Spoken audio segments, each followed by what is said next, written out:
안녕하세요. 사연을 부탁해입니다. 오늘의 사연을 소개하겠습니다. 주말 아침 일찍 시끄러운 소리에 거실로 나갔더니 언니와 조카들이 와 있었고 엄마가 언니에게 잔소리를 했습니다.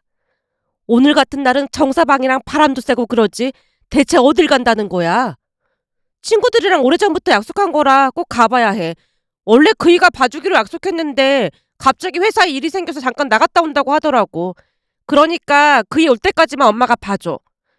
정서방도 주말에 쉬어야 하는데 그러면 어떡하니? 엄마는 맨날 그 사람 편만 들더라. 누가 보면 우리 엄마가 아니라 정서방 엄마인 줄 알겠어. 라며 언니가 심드렁한 표정으로 소파에 앉아 있었습니다. 그 모습에 참 대단하다는 생각만 들었는데요. 발은 안으로 굽는다는 말이 있다지만 우리 가족 중 그 누구도 언니 편이 아니었습니다. 항상 형부가 안쓰러운 건 말할 것도 없었고 못난 언니로 인해 형부에게 미안한 마음만 가득했으니까요. 글의 흐름을 위해 잠시 언니와 형부 이야기를 해보겠습니다. 평소 언니는 운이 좋은 것인지 아니면 머리가 좋았던 것인지 공부를 그렇게 열심히 하지도 않았는데 나름 서울에 있는 대학에 합격을 했습니다. 언니가 워낙 공부를 안 했던지라 부모님은 언니가 서울에 있는 대학에 합격을 해준 것만으로도 두 손을 맞잡고 눈물까지 글썽였어요. 대학 합격자 발표가 나자마자 엄마가 감격스러운 듯 말을 했거든요. 아니 그렇게 공부를 안 한 것 같더니만 대학은 어떻게 들어간 거야? 이건 기적이다 기적이야. 엄마, 이게 다 내 머리가 좋아서 그런 거라니까. 그렇게 종일 앉아서 공부만 한다고 성적이 나오는 게 아니라니까.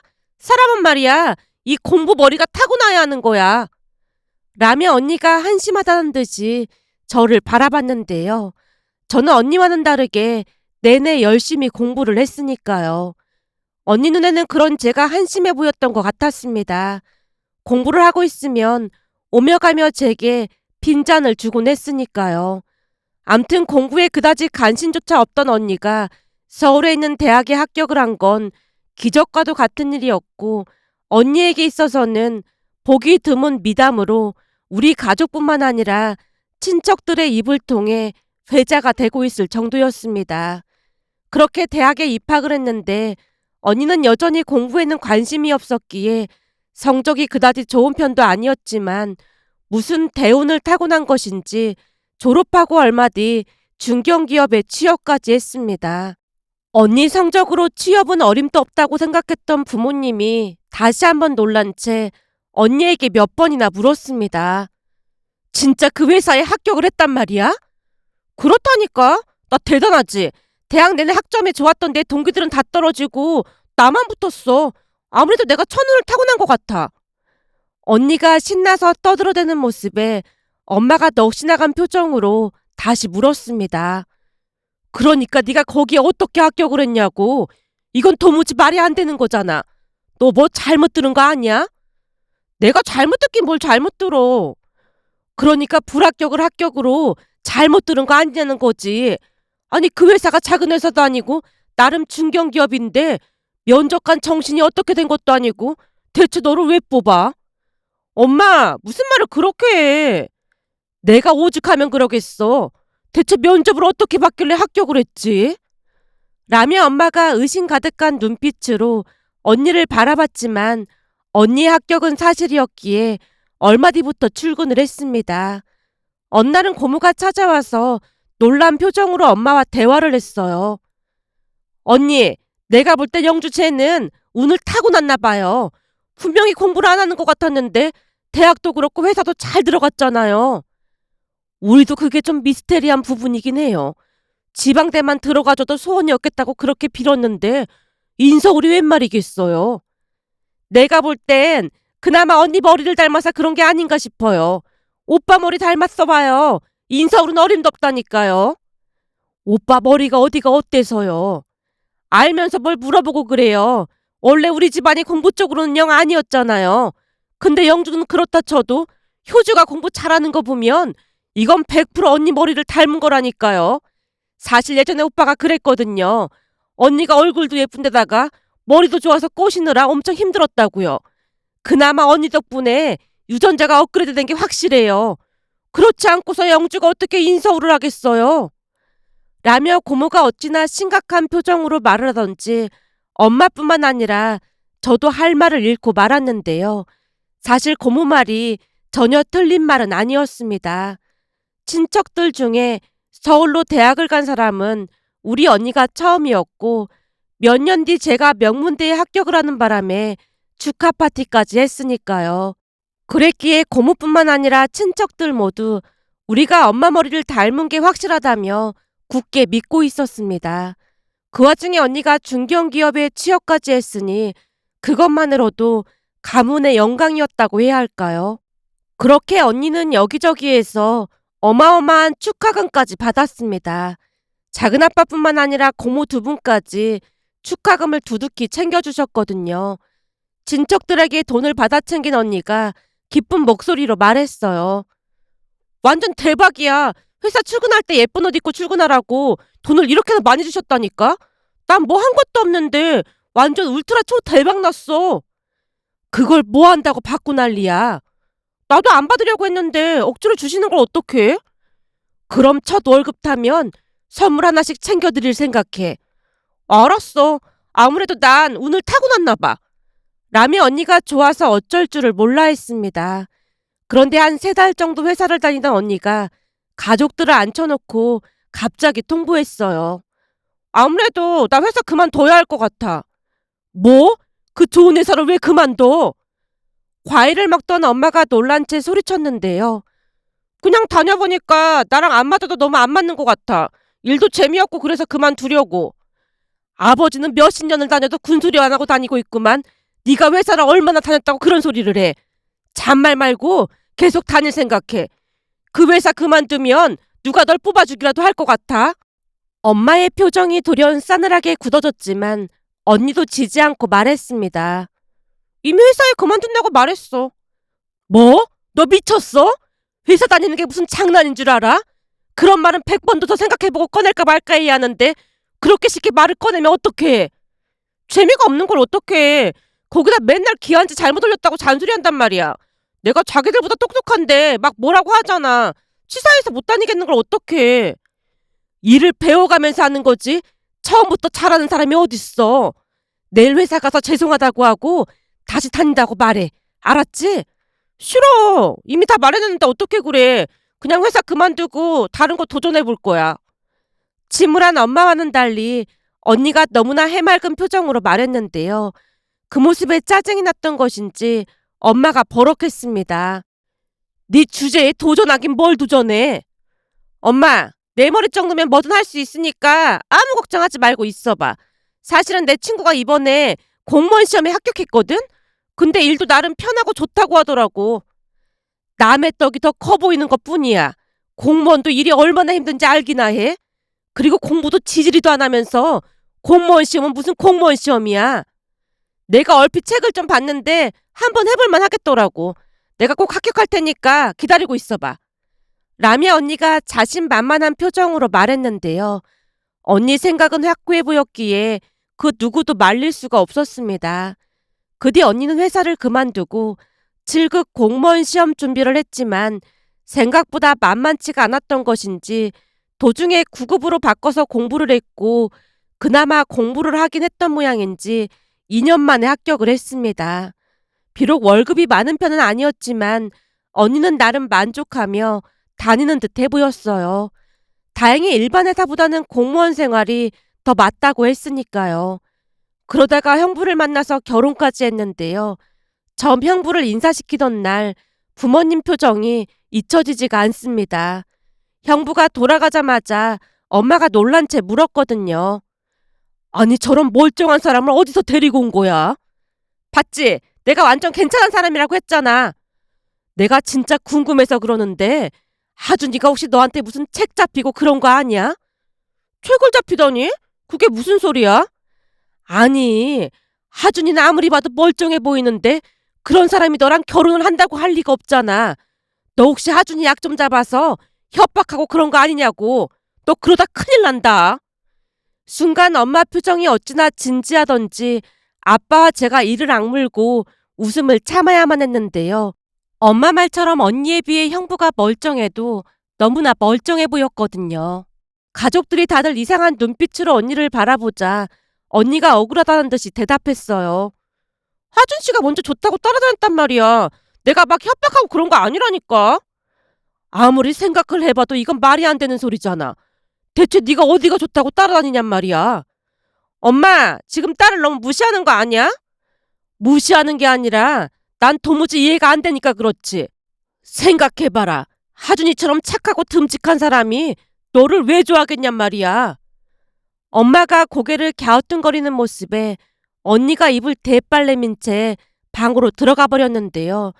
엄마가 조용히 다시 입을 뗐습니다. 하준이가 저 인간 실체를 알기 전에 얼른 결혼하라고 해야겠어. 엄마, 이거 완전 사기 결혼 그런 거 아니야? 까놓고 보면 사기 결혼 아니지. 하준이가 좋다고 따라다녔다잖니. 언니가 살림이라고는 하나도 못하는데 걱정이 많이 되긴 하네. 그렇잖아. 내가 아까 물어봤더니 괜찮다고 하잖아. 하준이가 살림 잘한다며. 그럼 된 거지 뭐. 그 뒤 부모님은 결혼식을 서둘렀고 언니와 형부는 축복 속에 결혼식을 올렸습니다. 결혼한 동안은 큰 문제가 없었는데요. 형부가 살림도 잘하고 하는 모습에 큰 다툼 없이 잘 사는 듯해 보였거든요. 거기다 형부가 세상에 그런 사람이 없다고 할 정도로 착하다 보니 언니 입장에서는 복덩이가 넝쿨째 들어온 거나 마찬가지였습니다. 그렇게 행복한 시간을 보내던 어느 날 언니가 집에 와서 임신 사실을 알렸습니다. 엄마, 나 임신했어. 뭐? 임신? 사실 일하기 싫어서 빨리 임신했음 했거든. 근데 때마침 임신이 된 거 있지?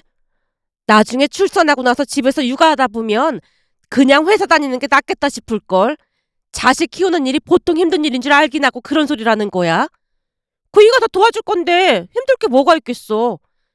넌 말이 되는 소리를 좀 해. 정서방은 회사 다녀야 하는데 도와주긴 어떻게 도와준다고 그래.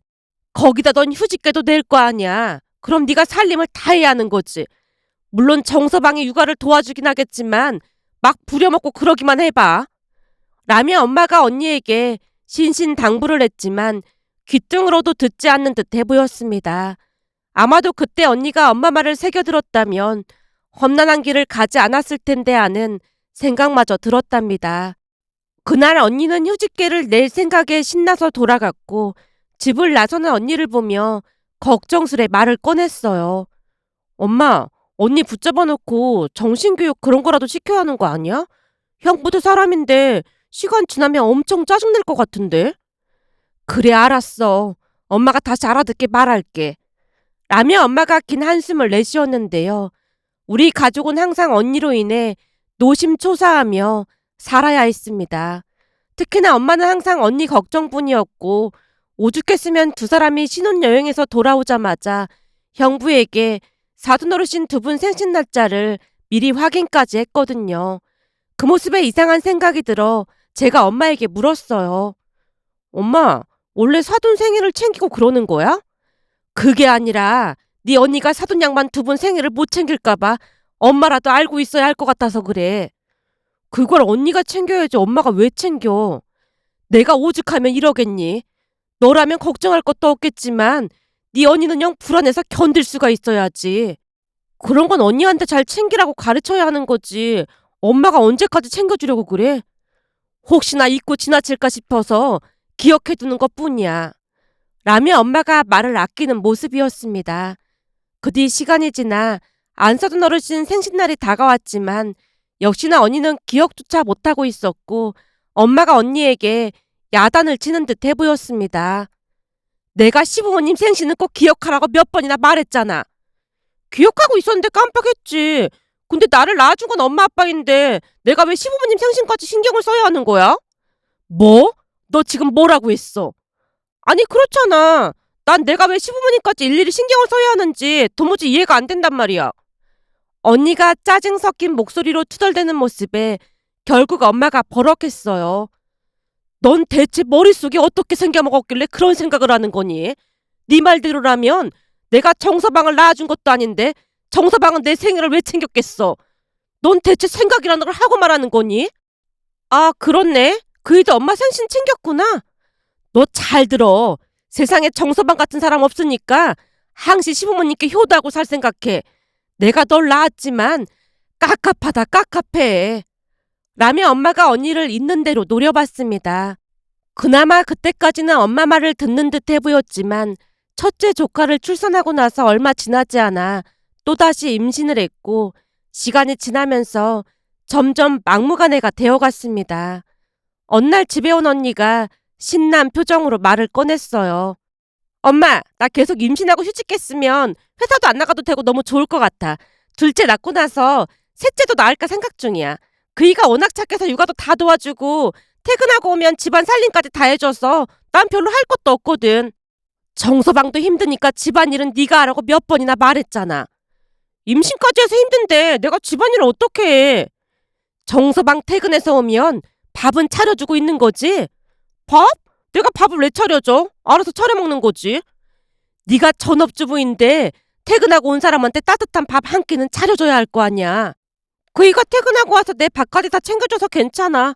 요즘 들어 드는 생각인데 우리 남편 전생에 머슴이었나 봐. 머슴처럼 일을 얼마나 잘하는지 모른다니까. 내가 너 때문에 제명에 못 살겠다 진짜. 너 잘 들어.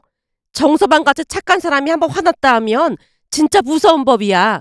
그러니까 잘해줄 때 잘하고 살아. 내가 아무리 잔소리를 해도 그냥 헤헤거리는구만. 뭔 소리라는 거야. 역시나 언니가 귓등으로도 듣지 않았습니다. 언니는 매사 형부를 무시하는 발언을 서슴지 않았고 동등한 관계가 아닌 어떻게든 부려먹을 생각밖에 없어 보였어요. 언니가 그럴 때마다 엄마 얼굴에 근심 걱정이 가득해 보였습니다. 어느 날은 퇴근을 하고 집에 갔더니 엄마가 근심 가득한 표정으로 말했어요. 네 언니 때문에 불안해서 살 수가 없다. 왜? 언니 또 무슨 사고 쳤대? 아니 출산하고 피부가 안 좋아졌다면서 피부과에서 카드를 긁었다는데 네 형부가 화를 다 냈다지 뭐니. 뭐? 형부가 화를 냈단 말이야? 대체 얼마나 긁었길래 형부가 화를 다 내? 피부과에서 400만 원이나 결제를 했다잖니. 뭐? 400만 원? 형부 혼자 버느라 돈 엄청 빠듯할 텐데 미쳐도 단단히 미쳤네. 근데 엄마한테는 왜 찾아온 건데? 네 형부가 잔뜩 화가 나서 뭐라고 했다나 봐. 정서방 입장에서는 화가 날 만하지. 정서방 월급이 한 달에 500 정도 된다는데 피부과에서 400을 긁었다고 하니 그 심정이 오죽하겠어. 그래서 형부랑 싸우고 여기 왔던 거야? 자존심이 상한다나 뭐래나 그러면서 돈을 좀 빌려달라고 하더라고. 엄마, 설마 언니한테 돈 빌려준 거야? 미쳤니?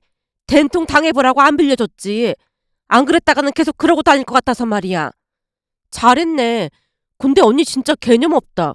어쩜 자식을 둘씩이나 키우면서 그렇게 생각 없이 카드를 막 긁고 다닐 수가 있어? 내 말이 그 말이야.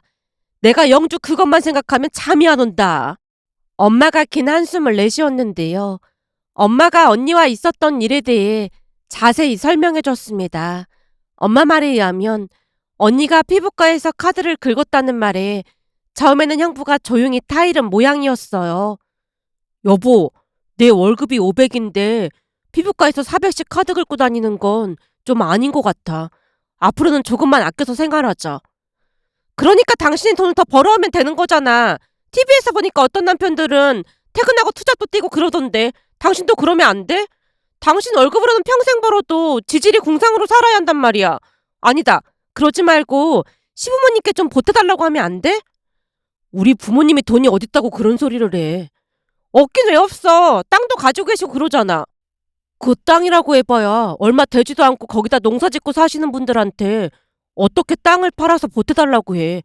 거기다 결혼할 때 집도 부모님이 해주셨는데 당연히 돈이 없으시겠지. 안 될 게 뭐가 있어. 장남인데 그 정도는 요구할 수 있는 거잖아. 내가 장남이라고 해도 동생도 있는데 그럴 수는 없는 거야. 그럴 수 없다니? 장남인데 당연히 당신이 다 챙겨야지. 언니가 막무가내로 몰아붙였던 모양으로 결국 형부가 잔뜩 화가 난 채 말을 했다네요. 다른 사람도 아니고 당신은 그런 말 할 자격 없는 거 아닌가? 뭐? 내가 맏며느리인데 왜 자격이 없어? 그동안 맏며느리 역할한 게 뭐가 있다고 그런 말을 하는 거야? 뭐? 당신 말 다 했어? 지금 나랑 한번 해보자는 거야? 사실 그동안 부모님이 서울에 올라오실 때마다 당신이 불편하다고 난리를 쳐서 동생 집에 가 계셨잖아. 그때 아프셔서 검진 때문에 올라오셨을 때도 내가 하루만 병원 모시고 다녀와 줄 수 있냐고 물었더니 그것도 당신이 딱 거절했잖아. 그건 민서랑 준서 때문에 그런 거잖아. 허구한 날 장모님께 맡기면서 갑자기 민서랑 준서 때문에 그렇다고? 말이 되는 소리를 해. 그날 재수씨가 어렵게 연차까지 내느라 회사에 눈칫밥까지 먹고 난리도 아니었어. 근데도 당신은 눈 하나 깜짝 안 하더라. 동서가 며칠씩 했으면서 갑자기 미루니까 그런 거 아니야. 미루긴 뭘 미뤄. 내내 모시고 다니다가 겨우 하루 부탁한 건데 당신은 그것도 싫다고 했으면서. 내가 그동안 분란 일어날까봐 그냥 입 다물고 있었는데 당신 그러는 거 아니야. 그래놓고는 뭐라고? 땅을 팔아서 달라고? 사람이 얼마나 양심이 없으면 그럴 수가 있어? 라며 형부가 쉴 새 없이 몰아붙였고 잔뜩 화가 난 언니가 집에 와서 엄마에게 화수연을 했던 모양이었습니다. 언니 말을 들은 엄마가 뒷목을 잡은 건 말할 것도 없었고요. 그날 언니는 엄마에게도 엄청 혼나다 돌아갔다고 했지만 그 뒤에도 언니는 정신을 못 차리고 망나니 짓을 하고 다녔다고 해야 할까요?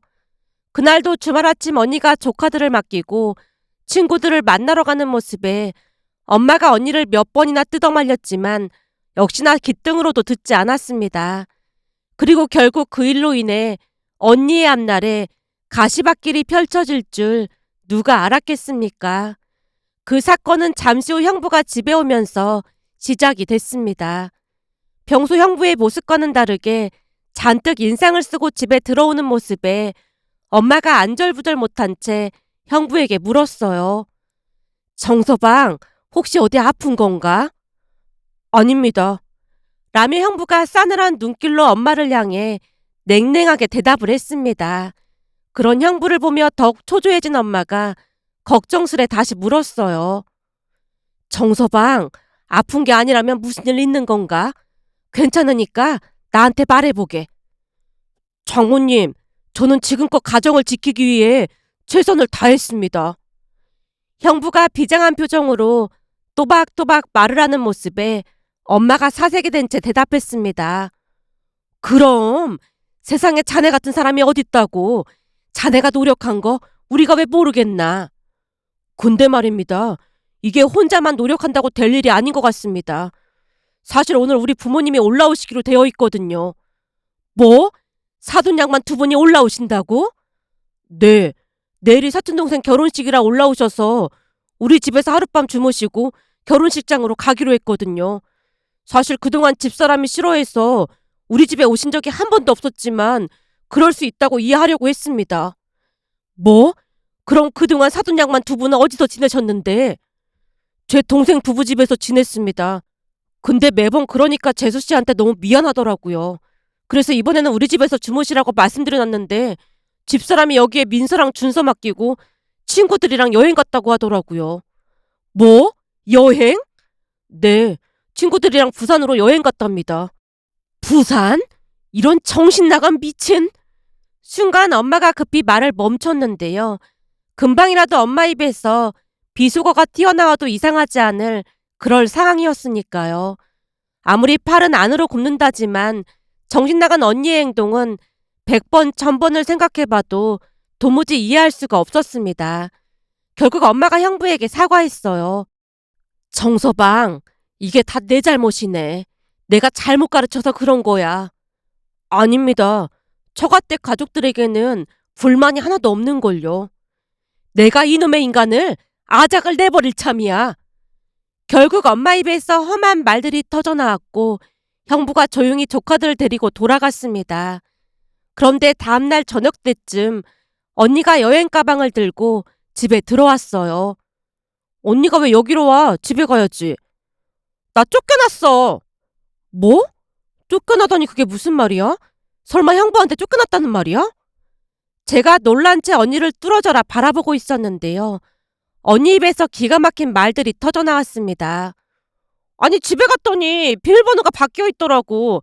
그래서 그이한테 전화했더니 이혼할 거라고 나가라잖아. 집에 아무도 없는 것 같긴 하던데 진짜 미친 거 아니야? 미친 건 정서방이 아니라 너겠지. 이런 정신 나간 게 어디서 그따위로 말을 하고 있어. 네가 인간이야? 엄마, 내 말을 이해 못한 거야? 정서방이 이혼했다면서 내쫓았다니까? 나 같아도 내쫓았어. 어디 할 짓이 없어서 시부모님이 올라오신다는데 여행을 갈 수가 있어? 내가 분명히 싫다고 했는데 굳이 우리 집에서 주무시게 한다잖아. 그래서 나도 짜증나서 그랬단 말이야. 넌 지금 그걸 말이라고 하는 거야? 너 같은 며느리들 때문에 대한민국 며느리들이 욕을 먹는 거야. 이건 완전 보통 꼴통이 아니네. 엄마가 언니에게 달려들어 단숨에 등짝을 날려버렸습니다. 어찌나 화가 많이 나 있던지 아빠와 제가 뜯어말렸지만 여전히 화가 안 풀린 모양으로 언니에게 소리쳤습니다. 정서방이 이혼하자고 한다면서 앞으로 어떻게 할 생각이야? 가만 보니까 나를 우습게 보고 그러는 것 같은데 나도 이혼하면 그만이야. 이혼? 그러니까 정서방이랑 이혼하겠다는 말인 거지? 이혼하자는데 못할 게 뭐가 있겠어? 언니가 씩씩거리며 말을 했는데 엄마가 흔쾌히 대답했습니다. 그래, 이참에 그냥 이혼해라. 나도 허구한 날 너 때문에 불안했는데 잘 됐네 그래. 진짜? 진짜로 나 이혼해도 돼? 사실 그 사람 답답하고 좀 그랬거든. 그래, 인생 뭐 있겠어? 네가 힘들다는데 이혼하고 편히 살면 되지. 엄마는 날 이해해줄 줄 알았다니까. 근데 내가 보니 이혼하려면 변호사도 고용하고 그래야 한다던데 엄마가 우선 돈 좀 빌려주면 안 돼? 내가 이혼 소송하고 나면 돈 다 갚을게. 안 될 게 뭐가 있겠어. 내가 빌려줄 테니까 걱정하지 마. 그리고 내가 아는 변호사가 있는데 그 변호사도 소개해 줄 테니까 가서 상담도 받아보던지. 엄마가 언니에게 명언까지 건네는 모습에 제가 엄마를 말렸습니다. 엄마, 지금 언니가 불리한데 이혼 소송을 하라고 하면 어떡해. 이 변호사가 참 유능한 변호사라 변호 잘해줄 거야. 그러니까 상담 잘 받고 이혼 소송 잘해봐. 엄마, 진짜 고마워. 라며 언니가 엄마 팔에 매달려 좋아서 어쩔 줄을 몰라 했습니다. 그 모습에 제가 기가 막힌 표정으로 물었어요. 형부가 이혼하자는데 언니는 뭐가 그렇게 좋은 거야? 그리고 이혼하면 민서랑 준서는 어떻게 할 건데? 당연히 양육권은 내가 가지고 와야지. 그리고 내가 여기 오면서 곰곰이 생각해봤더니 양육권을 내가 가지고 오면 네 형부가 매달 양육비를 줘야 할 거 아니야. 거기에다가 지금 있는 아파트 처분하면 반절은 내 거 될 거니까 그럼 앞으로 일도 안 하고 놀면서 살 수 있는 거잖아. 라는 충격적인 말을 하는 게 아니겠어요. 그때 당시 언니의 말을 들으며 악마도 울고 가겠다는 생각마저 들었으니까요. 언니 말을 가만히 듣고 있다가 제가 물었습니다. 근데 언니가 살고 있는 아파트는 사돈어르신이 해주신 거라고 하지 않았어? 명의도 형부 명의로 되어 있다며. 그치만 그동안 같이 살았으니까 기여도 그런 게 있다잖아. 그러니까 당연히 반절은 내 거가 맞는 거지. 그게 가능한 건가? 라며 제가 고개를 갸우뚱거렸지만 언니는 이미 이혼 후 재산 분할을 해서 양육비까지 받으며 편히 살 생각으로 들떠있는 듯해 보였습니다. 하지만 며칠 뒤 변호사 상담을 다녀온 언니 표정이 그 어느 때보다 침울해 보였는데요. 어찌나 심각한 표정으로 앉아있던지 제가 물었습니다. 언니, 오늘 변호사 만나고 왔다면서 표정이 왜 그래? 나 완전 망한 것 같아. 망한 것 같다니? 그게 무슨 말이야? 변호사가 이것저것 계산을 해보더니 양육비도 얼마 못 받을 것 같대. 집도 시부모님이 해주신 거고 결혼한 지도 오래되지 않아서 기여도 그런 게 얼마 인정이 안 될 거래. 거봐, 내가 그랬잖아. 법이 그렇게 만만한 게 아니라니까. 그럼 민서랑 준서는 어떻게 키울 거야? 조카들 키우려면 언니 다시 회사 나가야겠네? 순간 고소하다는 생각마저 들었는데요. 피를 나눈 자매라고 하지만 심해도 너무 심하다는 생각만 들었으니까요. 결국 넋이 나간 표정으로 앉아있던 언니가 조용히 말했어요. 두통약 가진 거 좀 있어? 머리 아파서 미칠 것 같아. 육아휴직 오래 해서 모아둔 돈도 없는데 혼자 민서랑 준서를 어떻게 키우지? 그럼 형부한테 키우라고 해야지. 어쩔 수 없잖아. 그건 절대 안 되지. 엄마, 나 여기 들어와서 살면 안 돼? 언니가 복잡한 표정으로 엄마에게 물었지만 엄마가 단호한 목소리로 대답했습니다. 말이 되는 소리를 해. 내가 미쳤니? 네 뒤치다꺼리를 하게. 앞으로는 민서랑 준서 키우면서 행복하게 잘 살아봐. 나 혼자 회사 다니면서 어떻게 키우란 말이야. 그걸 왜 나한테 물어보고 그래. 네가 알아서 해야지. 나 같았으면 당장 정서방한테 쫓아가서 넙죽 엎드려서 잘못했다고 손이 발이 되도록 빌고 또 빌겠다. 지금 빌어서 될 문제가 아니란 말이야. 내 전화는 받지도 않고 문도 안 열어준단 말이야. 거기다 지금 시부모님이 민서랑 준서 봐주고 계신단 말이야. 그래? 그럼 더 잘 됐네. 가서 사돈 양반 두 분 앞에 무릎 꿇고 다시는 안 그러겠다고 싹싹 빌어봐. 두 분이 워낙 성품이 좋은 분들이니까 혹시 알아? 정서방을 잘 설득해줄지. 그럼 그이가 용서해줄까? 용서를 해줄지 안 해줄지는 정서방 마음이지 왜 나한테 묻고 그래. 근데 내 부모한테 함부로 했다면 나 같아도 용서가 안 될 것 같긴 해. 한마디로 네가 가서 얼마나 진정성 있게 용서를 비느냐에 따라서 달라지겠지. 엄마가 계속해서 압박을 가하자 언니 얼굴이 새파랗게 질려 있었는데요. 엄마가 다시 언니를 재촉했습니다. 네가 아직도 정신을 못 차렸지? 나 같았으면 지금이라도 빨리 가서 무릎 꿇고 싹싹 빌었을 거야. 그렇네. 나도 누가 엄마 아빠한테 함부로 했다면 절대 용서 못할 것 같긴 해. 저도 옆에서 거들자 언니가 후다닥 밖으로 뛰쳐나갔습니다. 그리고 곧장 집으로 돌아갔고 사돈 어르신 두 분께 무릎까지 꿇고 용서를 빌고 또 빌었다네요. 물론 형부에게 눈물로 매달린 건 말할 것도 없었고요. 하지만 형부도 작정을 한 것인지 언니를 다시 내쫓아버렸고 언니가 집에 돌아와서 회 안에 눈물을 흘렸습니다. 그 모습에 엄마가 다시 다그쳤어요. 어떻게든 정서방 마음 돌릴 생각을 해야지. 지금 이혼당하게 생긴 마당에 네가 울고 있을 시간이 어딨어. 내가 가만 보니 정서방은 너랑 이혼하고도 좋은 여자 만나서 잘 살 거야. 근데 너는 성격도 개차반이라 평생 지질이 궁상으로 살아가겠지.